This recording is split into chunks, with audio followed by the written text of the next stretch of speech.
Video को like करें, हमारे चैनल को सब्सक्राइब कर बेल आइकन जरूर प्रेस करें।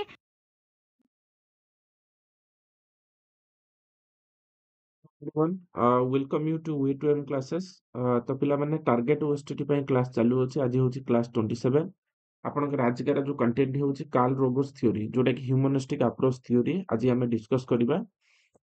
ଯଦି ଆପଣ ଚ୍ୟାନେଲକୁ ପ୍ରଥମ ଥର ଭିଜିଟ୍ କରୁଛନ୍ତି, ସବସ୍କ୍ରାଇବ୍ କରିନେବେ ଆଉ ବେଲ୍ ଆଇକନ୍ ପ୍ରେସ୍ କରିଦେବେ। ଯେତେବେଳେ କୌଣସି ନୂଆ ଭିଡ଼ିଓ ଅପଲୋଡ୍ ହେଉଛି, ଆପଣ ସର୍ବପ୍ରଥମେ ନୋଟିଫିକେସନ୍ ମାଧ୍ୟମରେ ପାଇପାରିବେ। ତ ଆଜିକାର ଯୋଉ କନସେପ୍ଟଟି ହେଉଛି ଆପଣଙ୍କର ହ୍ୟୁମାନିଷ୍ଟିକ୍ ଆପ୍ରୋଚ୍ ଥିଓରି କାର୍ଲ ରୋଗର ଦେଇଛନ୍ତି। ଏଟାକୁ ମନେ ରଖନ୍ତୁ, ଏଟା ବାରମ୍ବାର ବି କ୍ୱେଶ୍ଚନ୍ ଆସିଥାଏ ଆପଣଙ୍କର ଓଏସଟିଟି ଏକ୍ସାମରେ ବା ଯେକୌଣସି ଆପଣଙ୍କର ଟିଆରଟି ଏକ୍ସାମ ହେଉଛି, ଆପଣ ଟିଚର ରିକ୍ରୁଟମେଣ୍ଟ ଟେଷ୍ଟ ବି ଆପଣଙ୍କର କଣ୍ଟେଣ୍ଟରୁ କ୍ୱେଶ୍ଚନ୍ ଆସିଥାଏ। He is an American psychologist. Karl Roger ହଉଛନ୍ତି ଜଣେ ଆମେରିକାନ ସାଇକୋଲୋଜିଷ୍ଟ।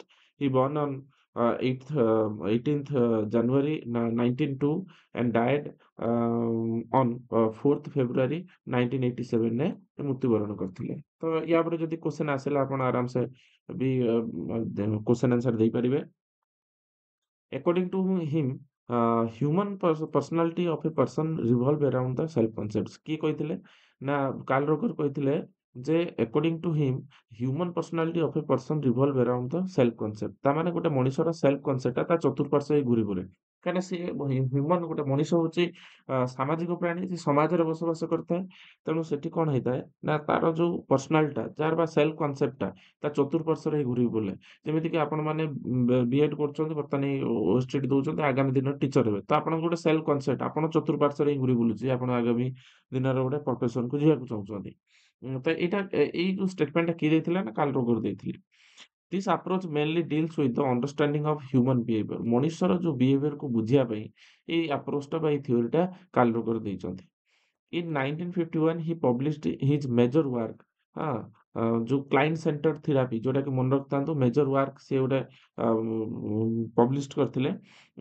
ତ ତାର ନାଁ ହଉଛି କଣ, କ୍ଲାଇଣ୍ଟ ସେଣ୍ଟର ଥେରାପି। ଏଟା ମନେ ରଖିଥିବେ, କ୍ଲାଇଣ୍ଟ ସେଣ୍ଟର ଥେରାପି କିଏ ପବ୍ଲିଶ କଲେ, କିଏ କହିଥିଲେ, କାର୍ଲ ରୋଗର। ମନେ ରଖନ୍ତୁ କ୍ଲାଇଣ୍ଟ ମାନେ କଣ ଆମେ ବୁଝିବା। ତ କାର୍ଲ ରୋଗର gives the concept of self therapy ବା self theory and personality theory. ସେ କଣ ଥିଓରି ଦେଇଥିଲେ ନା ସେଲ୍ଫ ଥିଓରି ବା ପର୍ସନାଲିଟି ଥିଓରି ବି ଦେଇଥିଲେ। ତ ମନେ ରଖ, ପର୍ସନାଲିଟି ଥିଓରି କିଏ ଦେଇଥିଲେ, ସେଲ୍ଫ ଥିଓରି କିଏ ଦେଇଥିଲେ ନା କାର୍ଲ ରୋଗର ଦେଇଥିଲେ। ଏଟା ମନେ ରଖନ୍ତୁ, ଏ କ୍ୱେଶ୍ଚନ୍ ଆସୁଛି ବାରମ୍ବାର। He felt that therapist in order to be the effective and have very special quality, ତା ମାନେ ଥେରାପି ପାଖରେ ଥେରାପିଷ୍ଟ ଯିଏ ମାନେ ଯିଏ ଟ୍ରିଟମେଣ୍ଟ କରେ ତାଙ୍କୁ ଥେରାପିଷ୍ଟ କୁହାଯାଏ। କ୍ଲାଇଣ୍ଟ ମାନେ ଯିଏ ମାନେ ପେସେଣ୍ଟ, ମାନେ ଡକ୍ଟର ପାଖରେ ପେସେଣ୍ଟ ଯାଉଛି, ଡକ୍ଟରକୁ କୁହାଯାଉଛି ଥେରାପିଷ୍ଟ ଆଉ ପେସେଣ୍ଟ କୁହାଯାଉଛି କ୍ଲାଇଣ୍ଟ। ସେଇଭଳିଆ ସେଠି କାର୍ଲ ରୋଗର ଥିଓରିରେ ମାନେ ଥେରାପିଷ୍ଟ କିଏ ଆଉ କ୍ଲାଇଣ୍ଟ କିଏ ଆମେ ଏଇ ବିଷୟରେ ଜାଣିବା। He felt that therapist is honored in order to effective and have very special quality। ତ ଥେରାପିଷ୍ଟ ପାଖରେ ଗୋଟେ ବଢିଆ କ୍ୱାଲିଟି ଥାଏ। ତେଣୁ teacher is called the therapist. ଟିଚରକୁ ଏଠି ଥେରାପିଷ୍ଟ କୁହାଯାଇଛି। ଟିଚର କାହିଁ ଷ୍ଟୁଡେଣ୍ଟକୁ ଟ୍ରିଟମେଣ୍ଟ କରୁଛି, ତା ମାନେ କ୍ଲାଇଣ୍ଟ କିଏ ନା student. Student is the client, ଏଟାକୁ ମନେ ରଖିଥିବେ। ତ କ୍ୱେଶ୍ଚନ୍ ଆସିବ ଯେ କାର୍ଲ ରୋଗରଙ୍କ ହ୍ୟୁମାନିଷ୍ଟିକ୍ ଆପ୍ରୋଚରେ ଥେରାପିଷ୍ଟ କାହାକୁ କୁହାଯାଇଛି ବା କ୍ଲାଇଣ୍ଟ କାହାକୁ କୁହାଯାଇଛି, ତ ଏଟା ମନେ ରଖିବେ। ତ କ୍ୱାଲିଟି ଅଫ୍ ଥେରାପିଷ୍ଟ, ତ କାର୍ଲ ରୋଗର କଣ କହିଛନ୍ତି, quality of therapist for the client, ମାନେ ଟିଚରଙ୍କ ଭୂମିକା ଷ୍ଟୁଡେଣ୍ଟ ମାନଙ୍କ ପ୍ରତି କିପରି ରହୁଛି ଏ ବିଷୟରେ ସେ କହିଛନ୍ତି। ତିନିଟା ଆସ୍ପେକ୍ଟ ଦେଇଛନ୍ତି, ଆମେ ବୁଝିବା। ପ୍ରଥମେ ହଉଛି କନଗ୍ରୁଏନ୍ସ। କନଗ୍ରୁଏନ୍ସ ମାନେ କଣ, ଜେନ୍ୟୁନନେସ୍। ଜେନ୍ୟୁନନେସ୍ କୁ କୁହାଯାଉଛି କନଗ୍ରୁଏନ୍ସ। କଣ ନା being honest with the client. ତା ମାନେ କ୍ଲାଇଣ୍ଟ ସହିତ ସବୁବେଳେ ଆମେ କଣ ହବା, ଅନେଷ୍ଟ ହବା। କ୍ଲାଇଣ୍ଟ ମାନେ ଷ୍ଟୁଡେଣ୍ଟ ମାନଙ୍କ ସହିତ ଅନେଷ୍ଟ ହବା ସବୁବେଳେ, ଯୋଉଟା ଠିକ ପିଲାମାନଙ୍କ ପାଇଁ ଆମେ ସେଇଟା ଟିଚର ହିସାବରେ ପ୍ରୋଭାଇଡ କରିବା। ଆଉ ସେଇ କଥାଟା ହିଁ କହିବା, ଯୋଉଟା କି being honest with the client ବା କନଗ୍ରୁଏନ୍ସ ବା ଜେନ୍ୟୁନନେସଟା, ଆମେ ଯାହା ଜେନ୍ୟୁନନେସ ସେଇଟା ହିଁ ଶୋ କରିବା ଆଉ ପିଲାମାନଙ୍କୁ ସେଇଟା ଦବା। ତାପରେ ଆସିଲା ରେସପେକ୍ଟ କଣ ନା ଆକ୍ସେପ୍ଟାନ୍ସ। ପିଲାମାନେ ଯାହା କହୁଛନ୍ତି, ଯାହା ଧର ପିଲା ଗୋଟେ କହୁଛି, ଧର ଭୁଲ କହୁଛି କି ଠିକ କହୁଛି, ଆମେ ତାକୁ ଆକ୍ସେପ୍ଟ କରିବା, ନା କି ତାକୁ ଗାଳି ଦବା, ହେ ତୁ ଗଧ, ତୁ ଏଟା ପାରୁନୁ ସେଟା ପାରୁନୁ, ଏମିତି କହିବାନି। ଆମେ ପଜିଟିଭଲି ତା ଜିନିଷଟାକୁ ଶୁଣିବା, ଯଦି ଭୁଲ କହିଲା ତାକୁ ଆମେ ରେକ୍ଟିଫାଏ ଆରାମସେ ବୁଝେଇ କରିପାରିବା। ତ ଇଏ ହଉଛି କଣ, ରେସପେକ୍ଟ ବା ଆସେପ୍ଟ। ଏଜ ୟୁଜୁଆଲ ପିଲାଟା ଯୋଉ ଭଳି ଅବସ୍ଥାରେ ଅଛି, ପିଲାଟା ଯଦି ଡଲ୍ ତାକୁ ଆକ୍ସେପ୍ଟ କରିବାକୁ ପଡିବ, ପିଲାଟା ଯଦି ମାନେ ଭଲ ତାକୁ ବି ଆକ୍ସେପ୍ଟ କରିବାକୁ ପଡିବ। ତା ମାନେ ଆମେ ବୁଝିଲେ ଯେ ଆକ୍ସେପ୍ଟାନ୍ସ ବା ରେସପେକ୍ଟ କଣ ନା ଅନକଣ୍ଡିସନାଲ ପଜିଟିଭ ରିଗାର୍ଡ। ତା ମାନେ ଅନକଣ୍ଡିସନାଲ ପଜିଟିଭ ରିଗାର୍ଡସ ଟୁୱାର୍ଡ ଦ କ୍ଲାଇଣ୍ଟ। ତା ମାନେ କ୍ଲାଇଣ୍ଟ ପ୍ରତି ଆମେ ସବୁବେଳେ କଣ ପଜିଟିଭନେସ ବା ପଜିଟିଭ ରିଗାର୍ଡ ଦବା। ସେଇ ଜାଗାରେ କିଛି କଣ୍ଡିସନ ରହିବନି। କଣ୍ଡିସନ ମାନେ ତୁ ଭଲ ରେଜଲ୍ଟ କର ବା ତୁ ଏଟା ପଢ ବା ତୁ ଏଟା କର, ତା ପ୍ରତି ସବୁବେଳେ ପଜିଟିଭ ରିଗାର୍ଡ ଦବା ଅନକଣ୍ଡିସନାଲି, ହେଲା। ତ ଏକନଲେଜିଂ ଫିଲିଂ ୱିଦାଉଟ୍ ପାସିଂ ଜଜମେଣ୍ଟ। ଆମେ ଜଜମେଣ୍ଟ ପାସ୍ କରିବା ପୂର୍ବରୁ ଆମେ ତାଙ୍କୁ କ'ଣ ତା ଫିଲ୍ମଟାକୁ ଫିଲିଂସଟାକୁ ବୁଝିବାକୁ ପଡ଼ିବ। ଆଉ ଆମେ ମାନେ ଜଜମେଣ୍ଟଟା ଶୀଘ୍ର ପାସ୍ କରିବାନି। ଆଗେ ତାକୁ ବୁଝିବାକୁ ପଡ଼ିବ। ତାମାନେ ଆମେ କ୍ଲାଏଣ୍ଟ ପ୍ରତି ଗୋଟେ ଟିଚର ତା ଷ୍ଟୁଡେଣ୍ଟ ପ୍ରତି ବା ଗୋଟେ ଥେରାପିଷ୍ଟ ତା କ୍ଲାଏଣ୍ଟ ପ୍ରତି କ'ଣ ରହିବ ନା ଅନକଣ୍ଡିସନାଲ ପଜିଟିଭ ରିଗାର୍ଡ ରଖିବା ନିହାତି ଆବଶ୍ୟକ। କିଏ କହିଛନ୍ତି? ନା କାର୍ଲ ରୋଗର କହିଛନ୍ତି। ତାପରେ ଆସିଲା ଏମ୍ପାଥି କ'ଣ? ନା ability to understand and share the feeling with other. ତାମାନେ ଆମେ କ'ଣ କରିବା ନା ପିଲାଙ୍କର ଯୋଉ ଅ ଅ ଯୋଉ ଫିଲ୍‌ଟାକୁ ଆମକୁ କ୍ଲାଏଣ୍ଟର ଯୋଉ ମାନେ ପ୍ରୋବ୍ଲେମଟାକୁ ବା ତାର ଯୋଉ ଫିଲିଂସଟାକୁ ଆମକୁ ବୁଝିବାକୁ ପଡ଼ିବ।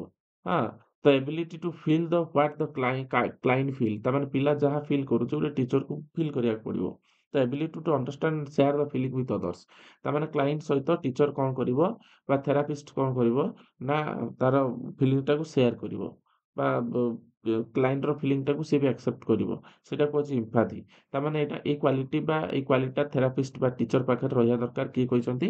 ନା କାର୍ଲ ରୋଗର କହିଛନ୍ତି ଏ କଥାଟା। ମନେ ରଖିବେ, ତାର କ୍ୱେଶ୍ଚନ ଆସିଥାଏ। ଷ୍ଟେଟମେଣ୍ଟ ବେସରେ ବି କ୍ୱେଶ୍ଚନ ଆସିବ। ତାପରେ ଆସିଲା to basic need of human to the Carl Roger. ତାମାନେ କାର୍ଲ ରୋଗର ଦିଟା ବେସିକ୍ ନିଡ୍ କହିଛନ୍ତି ହ୍ୟୁମାନର କ'ଣ? ଗୋଟେ ସେଲ୍ଫ ଆକ୍ଚୁଆଲାଇଜେସନ ଆଉ ଗୋଟେ ପଜିଟିଭ ରିଗାର୍ଡସ। ସେଲ୍ଫ ଆକ୍ଚୁଆଲାଇଜେସନ କ'ଣ? ନା ଆପଣ କ'ଣ ହବାକୁ ଚାହୁଁଛନ୍ତି, କ'ଣ ହେଇଛନ୍ତି, ସେଇଟାକୁ କୁହାଯାଉଛି ସେଲ୍ଫ ଆକ୍ଚୁଆଲାଇଜେସନ। ଆପଣ କ'ଣ ହବାକୁ ଚାହିଁଥିଲେ ଆଉ କ'ଣ ହେଇଛନ୍ତି। ଯୋଉ ଆପଣ ଡକ୍ଟର ହେବାକୁ ଚାହିଁଛନ୍ତି ଆଉ ଡକ୍ଟର ହେଇଛନ୍ତି ତ? ବା ହେଇନାହାନ୍ତି। ବର୍ତ୍ତମାନ ପୋଜିସନରେ କ'ଣ ଅଛନ୍ତି ବା ସେଲ୍ଫ ଆକ୍ଚୁଆଲାଇଜେସନ ବୁଝଉଛି। ଆଉ ଗୋଟେ ପଜିଟିଭ ରିଗାର୍ଡ ଆମକୁ ପଜିଟିଭଲି ସେଇ ଗୋଲ ବା ସେଲ୍ଫ କନସେପ୍ଟ କତିକି ଆମକୁ ଯିବାକୁ ପଡ଼ିବ ପଜିଟିଭଲି। ତ ସେଇ କଥା କିଏ କହିଛନ୍ତି? ନା କାର୍ଲ ରୋଗର କହିଛନ୍ତି। That is the basic need of Humane. ଏଟା ହଉଛି ହ୍ୟୁମାନର ଦିଟା ବେସିକ୍ ନିଡ୍। ମନେ ରଖିଥିବେ, ହ୍ୟୁମାନିଷ୍ଟ ଆପ୍ରୋଚରେ କାର୍ଲ ରୋଗର କହିଛନ୍ତି ଦିଟା ବେସିକ୍ ନିଡ୍। ସେ ଦିଟା ବେସିକ୍ ନିଡ୍ ହଉଛି ସେଲ୍ଫ ଆକ୍ଚୁଆଲାଇଜେସନ ଆଉ ଗୋଟେ ହଉଛି ପଜିଟିଭ ରିଗାର୍ଡ। ହେଲା। ତ Roger ask to self who am I. ରୋଗର ନିଜକୁ ପଚାରିଥିଲେ ଯେ ମୁଁ କିଏ। ତାଙ୍କୁ ତା ପଚାରିଲା ପରେ ତିନିଟା କ୍ୱେଶ୍ଚନ ଆନ୍ସର ଆସିଥିଲା। ଫାର୍ଷ୍ଟ ହେଇଥିଲା ସେଲ୍ଫ worth। ମୋର ଗୋଟେ ସେଲ୍ଫ worth ଅଛି। କ'ଣ? ନା we see our value in society. ଆମର ସୋସାଇଟିରେ ଆମର ମୂଲ୍ୟ କେତେ ଦୂର ଅଛି। ତ ପିଲାମାନେ, ତମେମାନେ ଏଇ କନସେପ୍ଟ ଯେତେବେଳେ ପଢୁଛ, ଗୋଟେ ମଣିଷର ବି କନସେପ୍ଟ ବିଷୟରେ ଜାଣିପାରୁଛ ଯେ ଗୋଟେ ମାନବ ତତ୍ତ୍ୱରେ ନିଜର ମହତ୍ତ୍ୱ ସୋସାଇଟିରେ କ'ଣ ଅଛି ବା what is the value in society. ତାମାନେ ସୋସାଇଟିରେ ତାର କ'ଣ ଭ୍ୟାଲୁ ଅଛି, ସେଇଟା କୁହାଯାଉଛି ସେଲ୍ଫ worth। ତାପରେ ହଉଛି ରିଏଲ ସେଲ୍ଫ। ରିଏଲ ସେଲ୍ଫ ଆସିଲା ତାପରେ founded in the actualization tendency means to person want to became.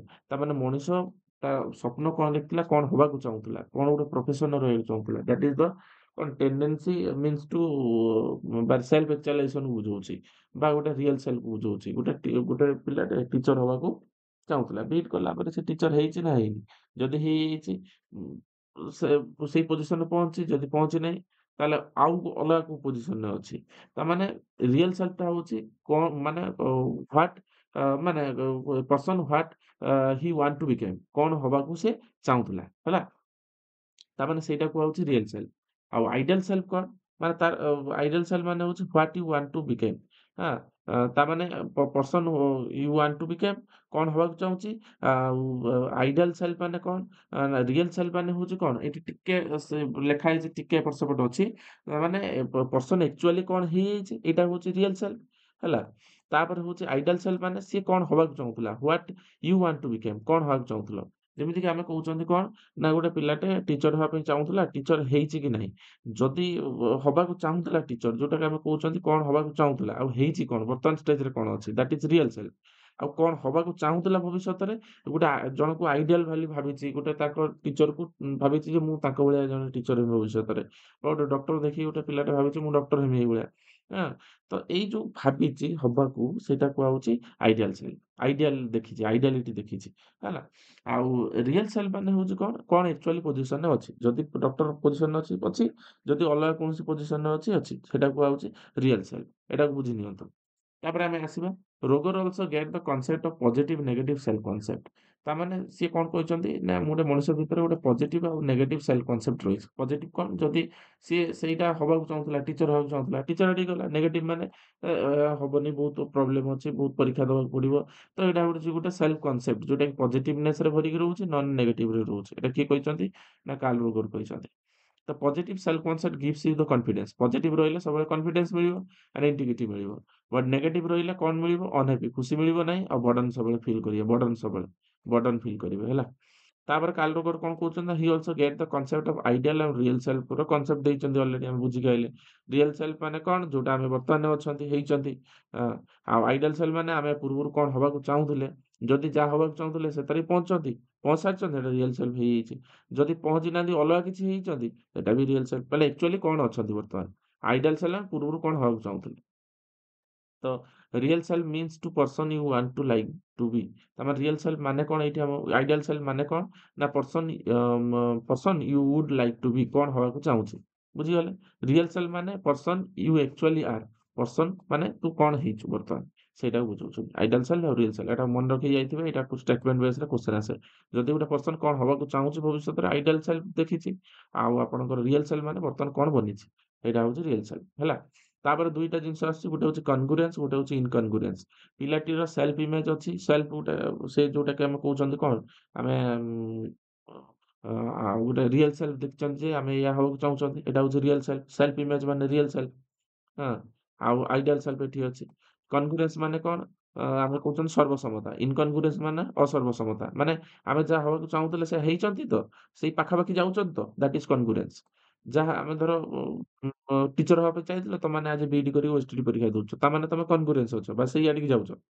ଯଦି ତମେ ଟିଚର ଦେଖିବାକୁ ଚାହୁଁଛ, ଆଜି ପର୍ଯ୍ୟନ୍ତ ବିଇଡି କରିନ, ଅଲଗା କିଛି କମ୍ପିଟିଟିଭ ଏକ୍ଜାମ ଦଉଛ ବା ଅଲଗା କିଛି ଏକ୍ଜାମ ଦଉଛ, ତାମାନେ ତମେ ଇନକନଗ୍ରୁଏନ୍ସ। ତାମାନେ ସେଲ୍ଫ ଇମେଜ ଆଉ ଆଇଡିଆଲ ସେଲ୍ଫ କତିକି ବର୍ତ୍ତମାନ ସୁଦ୍ଧା ପହଞ୍ଚି ପାରିନ, ଏତିକି ମାତ୍ର ଆଟାଚମେଣ୍ଟରେ ଅଛ। କିନ୍ତୁ ଯଦି ତମେ ବିଇଡି କରିକି ଓଏସଟିଟି ହେଇକି ଯାଉଛ, ତାମାନେ ତମେ ଆହୁରି ଅଧିକ ଆଟାଚମେଣ୍ଟରେ ଆସି ସାଇଲଣି।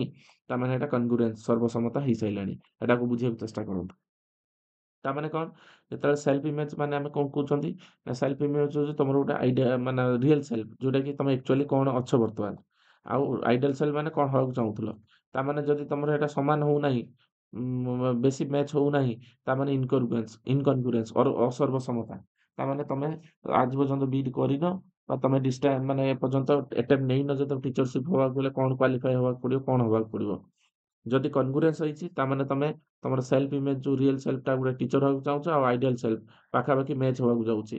ତାମାନେ ତମେ ଜାଣିଲ ଏଇଠି ସର୍ବସମତା। ତମେ ବିଏଡ୍ କରିକି ଓଏସଟିଟି କ୍ଲିୟର କରି ଏକ୍ଜାମ ଦଉଛ ଟିଚର ହେବା ପାଇଁ ହେଲା। ତାମାନେ ଏଇଠୁ ଆମେ ବୁଝିଗଲେ ଏକ୍ଜାମ୍ପଲ ତରଫରୁ ଯେ ଆମେ ମଣିଷର ଯୋଉ ଏମ୍ଟା ଥାଏ ତାକୁ ଫିଲ୍ କରିବାକୁ ଆମେ ଚାହାନ୍ତି। ଯଦି ଏଟା ଫିଲ୍ ହବାକୁ ଯାଉଛି ବା ସେଇ ଆଡିକି ଆମେ ମୁଭ୍ କରୁଛନ୍ତି, ତାମାନେ ଏଟା କନଗ୍ରୁଏନ୍ସକୁ ବୁଝେଇଲା। ଯଦି ସେଇ ଆଡିକି ଆମେ ମୁଭ୍ କରିପାରୁନାହାନ୍ତି, ଆଜି ପର୍ଯ୍ୟନ୍ତ ଡିଷ୍ଟାନ୍ସରେ ଅଛନ୍ତି, ଇନକନଗ୍ରୁଏନ୍ସ ବୁଝେଇଲା। ଯେତେବେଳେ ଆଇଡିଆଲ ସେଲ୍ଫ ଆଉ ରିଅଲ ସେଲ୍ଫ ପାଖାପାଖି ମିଶିଯାଏ ବା ସେଲ୍ଫ ଇମେଜଟା ମିଶିଯାଏ, ଏଠି କନଗ୍ରୁଏନ୍ସ ହେଇଯାଏ। ଯୋଉଠି ଆଇଡିଆଲ ସେଲ୍ଫ ଆଉ ରିଅଲ ସେଲ୍ଫ ମିଶେନି, ମିସମ୍ୟାଚ୍ ହୁଏ, ସେ ଜାଗାରେ ଆମେ କହୁଛନ୍ତି ଏଟା ଇନକନଗ୍ରୁଏନ୍ସ। ଏଟାକୁ ଭଲ ଭାବରେ ବୁଝିକି ଯାଇଥାନ୍ତୁ। ଏଇ ଫ୍ୟାକ୍ଟ ଉପରେ ହିଁ କ୍ୱେଶ୍ଚନ ଆସିବ, ଆଉ ବେଶୀ କିଛି ଆସିବନି। ତ ଆଶା କରୁଛି ଆପଣ ଏ ଥିଓରିଟି ବୁଝିପାରୁଛନ୍ତି। ଆଉ ଥିଓରିଟିକୁ ଆରାମସେ ବୁଝନ୍ତୁ, କଣ୍ଟିନ୍ୟୁଅସ୍ କ୍ଲାସ ଟିକେ ଦେଖନ୍ତୁ। ଆଜିକା ପାଇଁ ଏତିକି, ଧନ୍ୟବାଦ ସମସ୍ତଙ୍କୁ।